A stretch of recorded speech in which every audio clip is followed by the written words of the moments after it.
She's the chief religion correspondent from Fox News and says religion and science aren't separate. News host Lauren Green tells us why. Plus, her 77 years in ministry began in a hospital bed. There was no limit with God with me when I come out of that hospital. 100-year-old Beatrice Lamont shares her insight on life and ministry. All that on today's 700 Club Interactive. Good morning and welcome to the show. Here's Ephraim Graham with his weekly top 5 trending stories. At number 5. Lecrae drops the video for his new single, Blessings. I've been punching in the clock, trying to keep the kitchen stocked. Man, it's a blessing because we ain't never had a lot, but all we need is all we got. Whew. If I ever took a loss, I learned a lesson. This collaboration with Ty Dolla $ign is expected to be on his next album, his first on Columbia Records. Reaching Columbia partners for me, and a lot of reason for that is to kind of take some of the pressure off Reach Records to focus on all these other artists and projects and allow Columbia to just kind of take a lot of the weight. So I'm excited. I've been in the studio working and we'll see what happens. At number 4. Say Stella! Stella! The 32nd Annual Stellar Awards for Gospel Music are handed out in Las Vegas. And congratulations to Brianna Babineau. This social media sensation and friend of Studio 5 won New Artist of the Year and Contemporary Female Vocalist of the Year. I'm a worshiper at heart. When I singing is, I refer to my singing as prayers. These are my prayers to God. At number 3. You guys don't do anything small, do you?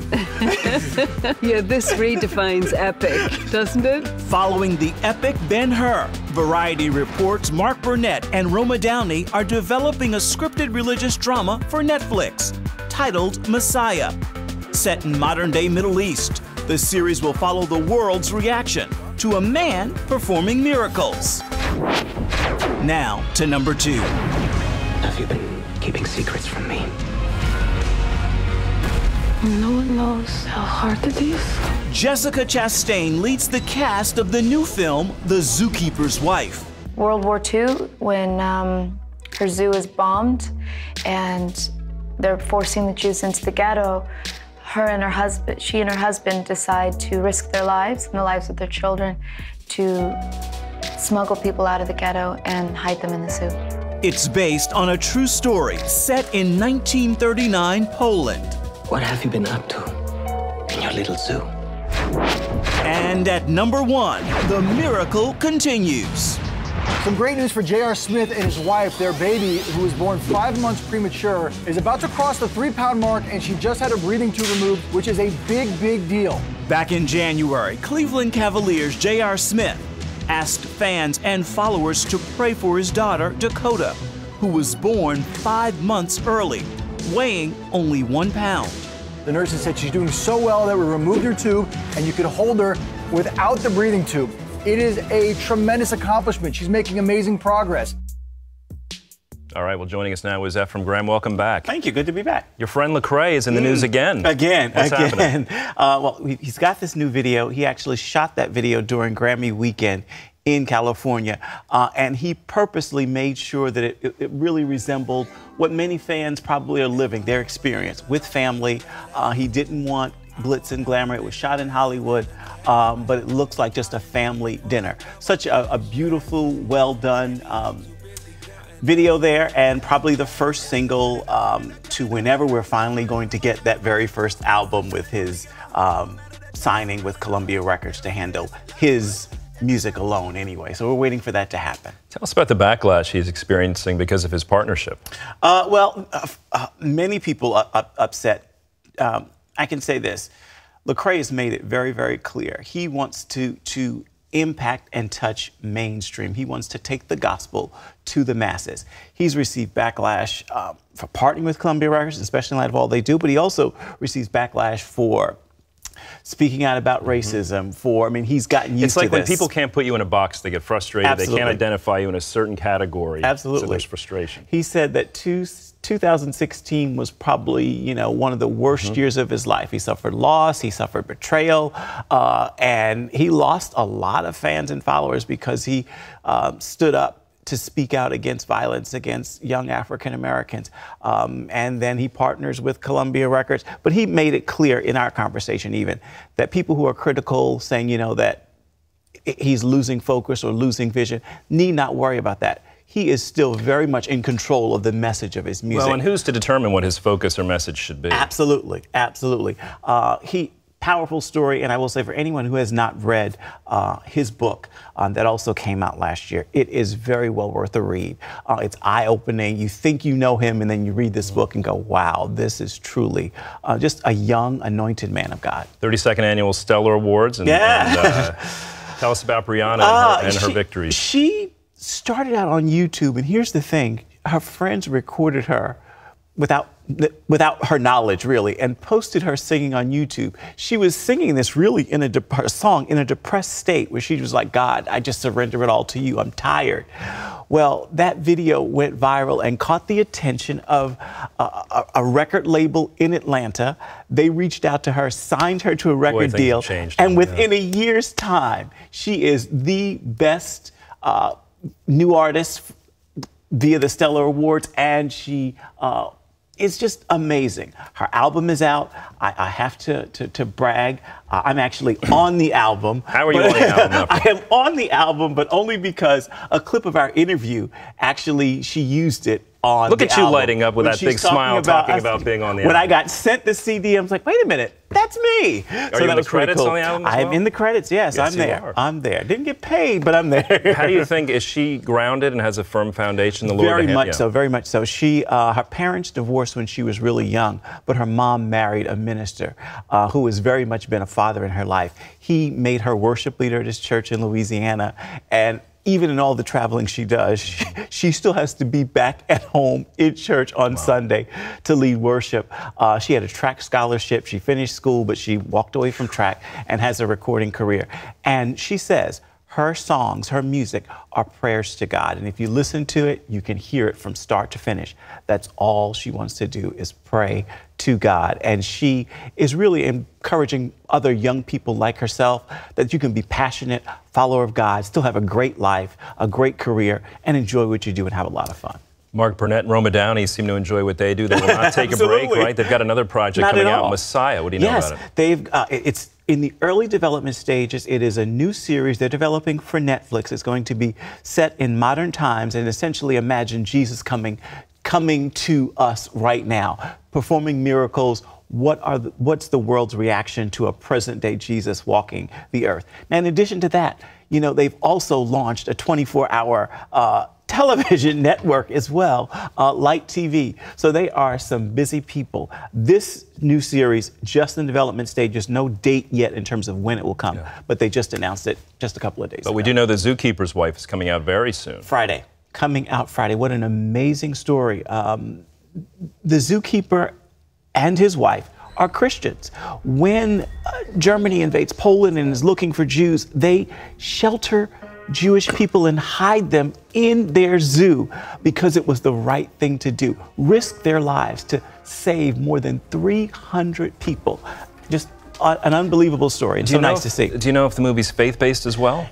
They don't call it faith-based, but it is based on Antonina Zabinski's diaries. Diane Ackerman wrote the book, but she wrote the book based on those diaries. And both the husband and wife are Christians, were Christians during this time. And it's that Christian faith that motivated them to save these lives. And I quickly want to touch on one story that this program has covered recently. J.R. Smith's baby, born at 1 pound. 1 pound. My son was premature, but he was still a pretty hefty boy, considering. But we saw a lot of 1-2 pound babies, and what a heartwarming story that he is recovering. That is beautiful, beautiful to see. I remember when they asked for fans to pray because that baby born at 1 pound. And if you read the account that his mom gives on the blog that she keeps, I mean, she didn't even realize it. She gets to the hospital expecting to see, you know, that little baby in all the tubes, and she realizes they're removed. She immediately starts to jump up and down in a circle, just screaming with amazement and delight. And it's beautiful to see. Wonderful, Yeah, wonderful let's pray story. the Cleveland keep Cavaliers praying. can get some of that some of that energy back too. Thanks for being with us. And if you like Ephraim's Top 5, you'll want to watch his show, Studio 5. You can watch it on Roku or Apple TV, or go to cbn.com/Studio 5. We'll see Ephraim next week. All right. All right. Thank you, sir. Well, coming up, she's the chief religion correspondent from Fox News, and we'll share what she's learned on the beat and in the newsroom. Lauren Green joins us next, right after this.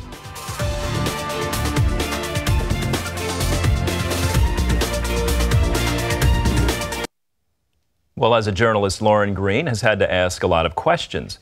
But one day she found herself on the receiving end when her pastor asked her a question that changed her life. Is God a concept to you or a living reality? As chief religion correspondent for Fox News, Lauren Green has covered amazing stories, including miraculous healings and events featuring the world's most prominent spiritual leaders. Some religious experts she has encountered view God as a distant, impersonal figure. But Lauren believes he has a hands-on presence in our lives. In her book, Lighthouse Faith, Lauren shares what she found in her personal study of the Christian faith and how we can develop a deeper relationship with a caring, loving God.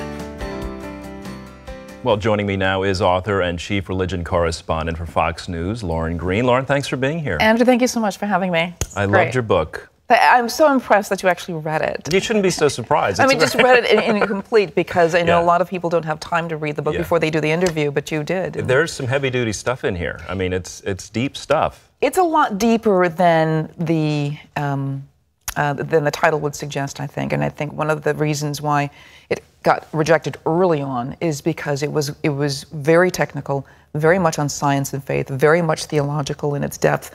And so they said, we just need to be a little lighter. We need to be a little... So there's a lot of stuff that was actually left out because of that. Reading this book, it's obvious this is a very smart, intelligent author. But not only was I blown away by some of the insights you had, but on a personal level, you describe a time where you were going through some challenges professionally and personally, and there was a season there where you thought, God, are you here? Are you active in my life? Tell us about that. I think a lot of people go through these kinds of things. It can be a job change, it can be a failed relationship, it can be anything that's just the normal course of life. You know, a child who gets sick, you know, or a parent whose health is waning. These are the kinds of challenges, and you wonder, God, is this what life is all about? And I think those are the kinds of things that really create in you this idea that is God more of a concept to me, or is it a living reality? And a lot of people, like one pastor said, live their lives without acknowledging God. They sort of go about their lives without, you know, thinking that God is around. But then when things happen in their lives, they go, God, why did you allow this? So if you can bring those two together, if you can actually live your life knowing that God is there, those kinds of things won't upset you anymore, won't disturb your life that much. And fortunately for you, you had a firm foundation, and part of that is because the question your pastor asked, a very noteworthy pastor. Who is he and what was the question? Oh, it's Dr. Tim Keller, who many people know. He's the senior minister, getting ready to step down, actually, the senior minister of Redeemer Presbyterian in New York. And he asked many very profound questions, but this was one of those aha moments in my life where he talked about the difference between God as a concept and God is a living reality. And I think that's a very, very important thing for people to understand, because a concept is something you still believe in, right? A lot of people believe in God, but is God more of a concept to you, meaning you control it. You decide, you know, what it's going to be. It's like a gym membership. It's like a credit card. It's like, you know, I want to go shopping at the mall today. That's a God as a concept. But then God as a living reality is an objective truth to which you mold your life. And that was the challenge. Do I know enough about God to mold my life to His doctrines, His precepts, His demands of my life? And that really was an incredible challenge. So what do you mean you've had this discovery that God is really hiding in plain sight? What do you mean by that? The discovery really was a look back at a childhood game my Aunt Retha told us, you know, about. Actually, she didn't told us. She actually played this game with us because, you know, we were two rambunctious little girls. She was very dear to you. Yes, she was very dear, and she had a great deal of faith. This is a woman who taught in one-room schoolhouses of yay old. I mean, this is a great aunt. This is not just an aunt. And she would just hide an object, a comb or a brush or a fork or something common, and put it in like a living room, and it would be in plain sight, but you'd have to find it. You'd have to search for it. And sometimes it was hard to see because it was amongst things that you had looked at in a different way. And when you saw it, then you said bunkum and you'd sit down. And then somebody else would, like, where is it, where is it? I kind of understood that God was kind of playing this cosmic game of bunkum with us. And I think that's where, as I was trying to explain this structure of the Ten Commandments, it then became obvious that God was playing this cosmic game of bunkum with us. He's hiding in plain sight. He loves for us to discover him again and again and again. And in so many different ways. And this is why I broke down the book into the concept, into the partitions of the Trinity. I thought that if this structure of the Ten Commandments is a template for all law, perhaps we could actually break down the Godhead into its component parts, into the being in whose three persons of Father, Son, and Holy Spirit. And if Christianity was objectively true, not true because I believe it, but objectively true, I should be able to see evidence of those three things in the world. And that's where it began to really take shape, and it became quite powerful for me.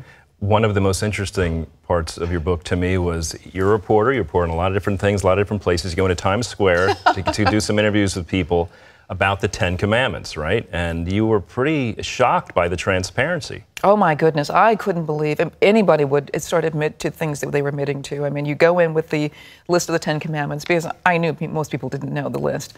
And so you're with the camera. It's not as if I'm just talking to them, but all of a sudden it was like they were confessing their sins.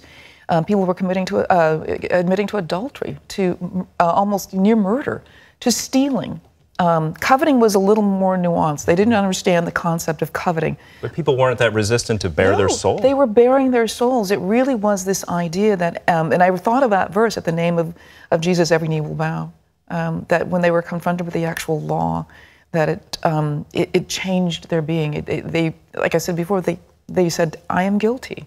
I'm guilty before the law of God. And remember, one of the things that Dr. Keller said about that structure of the Ten Commandments, that it's not just a set of arbitrary laws, but an actual description of who God is. And you say they're in a particular order for a reason. Right, because the first commandment is key. I am the Lord your God. You shall have no other gods before me. Now, there is a parenthetical phrase that says, I am the Lord your God, who brought you out of the land of slavery, out of the land of Egypt. You shall have no other gods before me. This is what Moses says to the Israelites. But condense it, I am the Lord your God, you shall have no other gods before me. And this, I believe, is not only just a commandment, but it's a statement of fact. So you've got the first commandment, and it sits atop the other commandments like a beacon of a lighthouse, right? You can't violate commandments 2 through 10 without first violating number 1. They're not usually viewed as a beacon of a lighthouse, of a light. Right. They're viewed as rules, restrictions, things that keep me down. Exactly, and I think one of the things I use there is the imagery of the laws as they were delivered. There is the fire on the mountain. You know, when God delivers those laws to Moses, it's in the form of a fire, and he's on top of a mountain. And here you've got the lighthouse with this beacon on top of this structure, and it's like, oh my gosh. And then I look at the lighthouse as this divine messenger. I am the Lord your God. I am the light of the world, and you can look to me. Finally, I have to conclude with how important music is in your life. In fact, when you were in the Miss America pageant, I believe it was, I've seen the clip of you playing the piano. I did play the piano. Well, music is my first love. Yeah. I have a piano degree, so I always thought that I would become a concert pianist or something, but it was, yes, there's the dress, and there's yes after there. But yes, it was, and I think this whole structure of the Ten Commandments, how I saw this structure, taking out of its moral moorings, I first saw the structure in music. And that opened up a whole different world for me. Yeah. It's a wonderful book. I thank you for being with us. Thank you so much, Andrew. I encourage you to get it if you want to learn more. Lauren's book, Lighthouse Faith, God is a Living Reality in a World Immersed in Fog, is available wherever books are sold, and I highly, highly recommend it. Well, still to come, she's a pastor who wants to preach the old out of the people. Jesus said, get ready to live, that you might have life, and that more abundantly. Do not miss the incredible legacy of this 100-year-old preacher. Her story is next when we come back.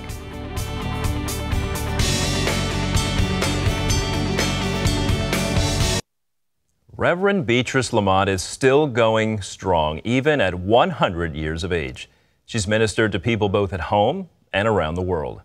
And it all started with a desperate prayer she made more than 75 years ago. I could hear them, but I couldn't talk. And the nurse said to him, should I wash her and clean her up? And he picked up my wrist like this and he said, no. He said, she won't be here till morning, leave her. Beatrice Lamont was 23 years old and newly married when she was diagnosed with tuberculosis and quarantined in a sanatorium. The doctor had given up hope, but Beatrice called out to God. I said to the Lord, if you let me live to see the sun comes in that window, I'll serve you the rest of my life. And I'll go where you want me to go, and I'll do what you want me to do. And from that moment on, God began to heal me. When she was discharged in 1940, Beatrice was the only patient on her ward to survive. Now 100 years old, she's kept her promise to God. And it's taken her from her home in Pittsburgh to the plains of South Africa, from preaching the gospel to starting churches, to housing and caring for recovering drug addicts. The Lord gave me such faith. I can't even tell you. I just believed God for anything. There was no limit with God with me when I come out of that hospital. Beatrice began to minister in a local congregation. And then in 1955, she started her own church at a time when few women filled the pulpit. She gathered up young people from the rough parts of Pittsburgh and invited them into her home, later moving into her storefront. The place was just filled, standing room only. She introduced us to God, and I came to the church, to the young people's meeting one night. And it was tremendous. And these kids, we just bonded. We became like family. Would hate to think of what my life would be had she not come up there that day and took us to church. In the 1960s, Beatrice offered a home to a group of former drug addicts launching into ministry. Among them was John Jimenez, the founding pastor of Rock Church International, who was introduced to his wife, Ann, by Beatrice. Tremendous what this couple did together and served the Lord from youth up. And then John was in charge of Washington for Jesus 3 times, started works all around and also over in foreign countries. Beatrice became a mother for the first time at age 58 when she and her husband adopted their son. Samuel now serves as the senior pastor of Temple of Faith, the church his mother founded and where she still teaches and preaches. He's been a special comfort to her, especially after her husband passed away in 1991. You can't imagine how good Samuel is to me. You know, God blesses you through your children.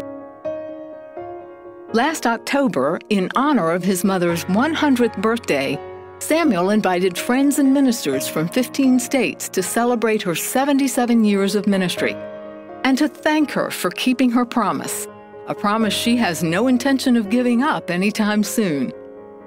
This one brother has me come to his church. He said, Sister B, I want you to preach old out on my people. So we don't preach life. When you reach 70 years old, the doctor says, well, you're 70 years old, what do you expect? If you go to him and you're sick, right? And if you're 80, well, you're living above your time. What do you expect? You're 80 years old now. You're not a teenager anymore. What do you expect? And in other words, get ready to die. No, Jesus said get ready to live, that you might have life and that more abundantly. Hallelujah. And I just thank the Lord this morning for Jesus. Really, truthfully and honestly, the Word of God keeps me alive. Beatrice, you're phenomenal. We so enjoyed telling your story, and your smile is contagious.